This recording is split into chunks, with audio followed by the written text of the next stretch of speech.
So I was gonna make a video continuing the J.K. Rowling situation, where this time, after kind of not necessarily being kind to transgender people, transgender women of most, she made a tweet praising Stephen King, and there's nothing wrong with that, but then when someone had asked Stephen King a question about the whole thing that J.K. Rowling said, and he said, yes, trans women are women, J.K. Rowling then deleted the tweet praising him, and it kind of just was exposing some weird behavior of hers. I don't know necessarily. I was going to go more in depth with that, but this whole SHane Dawson thing is just so... it's just crazy at this point. I mean, the whole thing about him being racist, and I get back then that jokes were jokes, and I'm not one for liking when people try to go like way back to end someone's career. That's not really why I'm here with the whole racist stuff and whatever, because he is one of the OGs of YouTube, and I used to watch him all the time, pretty much less and less over the years because he doesn't make as much content as he was beforehand. But, you know, I had seen the stuff, and I remember watching some of this stuff, and we just kind of passed it by because I guess back then it was funny and it really wasn't, like, frowned upon that much. But my only argument with this would be, you know, if he can get canceled for racist stuff he's said over the years, even when joking, then wouldn't we look at guys like Eddie Murphy and Dave Chappelle and go, well, you know, they've done some, or at least joked about some pretty questionable stuff. I'm not saying cancel them, but if we're going to have the same mentality toward SHane Dawson, shouldn't we have the same mentality toward anybody who makes jokes like that, even though they may not be serious or whatever? Is that the line that we're trying to cross here? Or you can go to the fact that, like, oh, you know, now The Simpsons and Family Guy are going to have black voice actors for their black characters, and I would also say, look at Djibouti dubs. They, you know, have two white guys there who sometimes voice or do a stereotypical voice of, like, a fat black man or a black man in general. But we seem to be okay with that because they're funny and we know they're joking, but at the same point in time, wouldn't that still make them racist because they're joking about these races and being stereotypical about them? That was my main concern with the whole thing. I still think what Shane did back then was a little bit cringy when you go back and look at it, but we're hearing more about the child predator accusations now, and I look at it and go, do we really have to say now that Onision was right for once?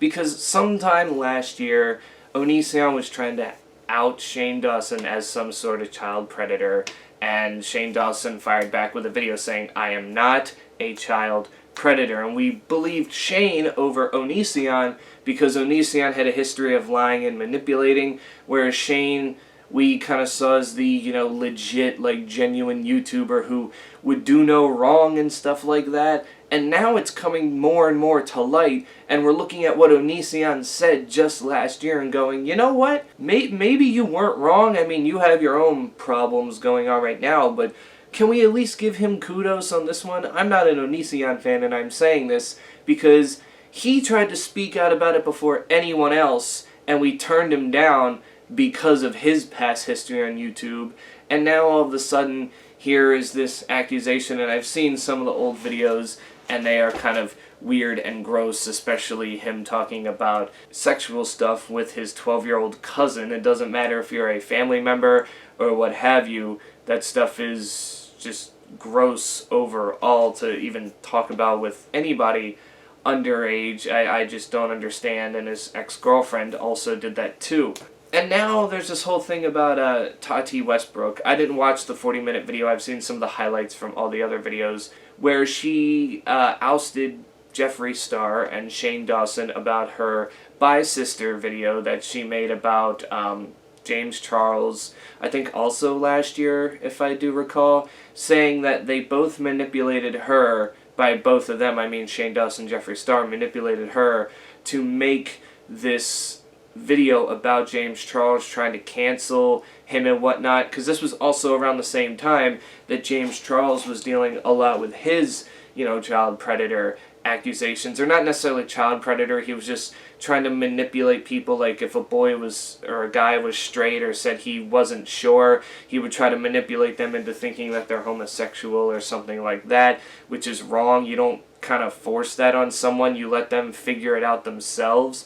And that was right around the time that happened, and it just happened to be so coincidental. And then I'm seeing today, as I was editing another video on my other channel, Shane started a live video, and I go, what is this about now? Because he already addressed the accusations in a pretty long YouTube video on his channel, and he was only on for 1 minute and 55 seconds, and I actually was on at the tail end, so I didn't really catch anything until I saw the full thing on YouTube, and it was, have a look for yourself.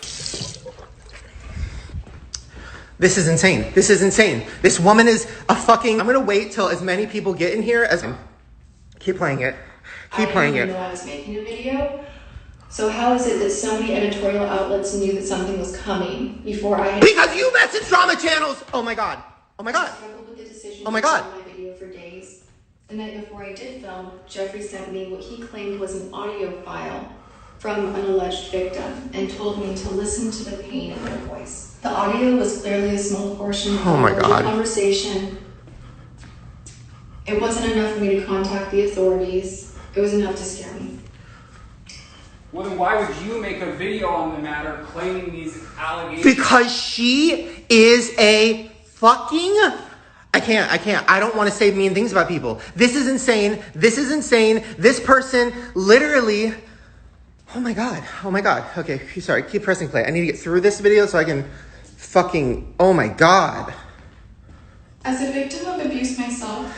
Oh my god. Terrified. You are so manipulative.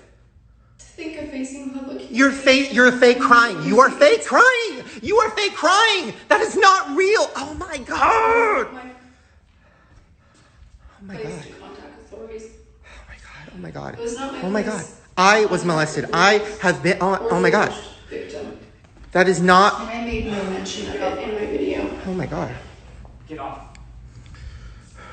The night before posting my video by sister, Oh my god. I texted Shane sharing my concerns for James Charles, that he was out of the country on the high floor of a hotel, and I was afraid for Shane has lost his mind, and I'm not going to sit here again with this Tati Westbrook, Shane Dawson situation and sit here and say who's right, who's wrong, because I do not officially know who's wrong. But, you know, you're dealing with a big situation already, and to go into YouTube Live for 1 minute and 55 seconds and pretty much tell everybody that this woman is manipulative, she's lying, she's fake crying, kind of makes you look worse in the situation already.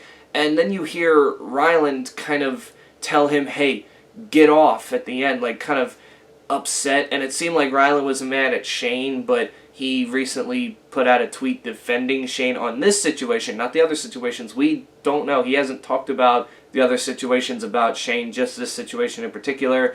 And I don't know, all in all, it's just weird because here we're getting, you know, obviously Shane getting defended in this situation and whatnot, and, you know, people think that Tati's still doing this for clout, this, that, and the other, but she took back everything she said about James Charles and said it was really Jeffree Star and Shane Dawson who were to blame in this situation. And at this point, it's just all over the place. I'm like, these are grown adults. These are grown adults, and now we have this to just look at on Shane Dawson's resume. And I know his editor Garrett also left as well because maybe he knew about these some of these situations going forward and just didn't feel, you know, comfortable being around Shane anymore, this, that, and the other. That is another thing that kind of has happened in the realm of everything. But, I mean, you know, it's kind of weird how Jenna Marbles gets bullied off of YouTube and everybody's like, oh, she didn't deserve that, she didn't deserve it, which she didn't. Let's be honest, she didn't. She was one of the most genuine YouTubers on the platform, where we have people like Jake Paul, Logan Paul, who fake this persona for because they know it's going to get views, when really off camera they're more douchebaggery than they usually are. That was a messed up sentence, but whatever. And now we're getting this thing of an OG and Shane Dawson just not being who we thought he was, and we thought, mainly the reason we pretty much put those old jokes aside that he used to do. It was mainly because I guess we thought, well, you know, he's changed now for the better, and even he hates those jokes. And I'm not saying that he doesn't dislike what he did back then. He will say that all of his videos back then were really cringy, they were racist, they were wrong, and that's something you can amend him on for at least admitting that. But now in these situations where, I'm not saying he's still a racist or whatever, but he has sort of this attitude, and it seems like everything is going wrong for him, and people speculate that his engagement might be going off with Rylan because in a recent video Rylan made, he didn't wear his wedding ring while cooking, which I thought maybe he'd just take it off during cooking, but apparently he wears it all the time. And Shane just kind of, he holds the camera the whole time, and instead of like being his usual self that we're used to hearing, he's quiet, doesn't say a word, and just doesn't seem all that interested in anything, and it just seemed very awkward. And everything I thought I knew about my favorite YouTubers is a lie right now. It is just like, oh my good lord. We have H3H3 and Keemstar feuding. We have Jenna Marbles gone. Shane Dawson's pretty much done at this point. I don't care what anybody has to say. Just flat out just done. I mean, even Jaden Smith commented on one of Shane Dawson's old videos about him doing inappropriate stuff to the Willow Smith poster. It's just, I don't know. And then we have the whole Dr. Disrespect thing, which we still don't know why he's banned there. We just know he's permanently banned from Twitch for something at this point. And I showed you that video where he seemed to be distressed when finding something out during a live stream. So there's just a lot of weird shit going on. But this one to me is the weirdest just because it came from an unexpected source that you know, you're just left going like, wait a minute, so who's lying here? There's someone telling the truth and someone lying, and more evidence keeps pointing toward that Shane Dawson this whole time, for years, has been lying and seemed to play this persona online and passing it off as his regular self. And it's just kind of disappointing if you think about it, because he used to be one of my favorites, and I don't know what to think anymore. I really don't, and the situation is just so weird, and I just don't let anyone manipulate you. If you're in a company and you don't feel comfortable doing something, it's okay to say no. I mean, you may get fired for it sometimes, but it's like, depending on the company, if you're doing something like Shane does where it's videography and stuff and you just don't feel comfortable with a video idea, don't let them force you on the video by going, well, we'll pay you more, or we'll give you a shout out, this, that, and the other.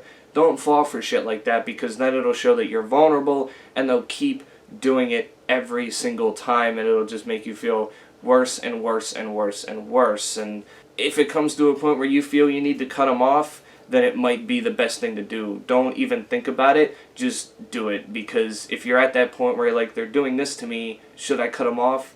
At that point, it's not even a question. It's just do it. So, yeah, it's interesting, but that's really about it. You guys can tell me in the comments below, what do you think of this whole crazy situation?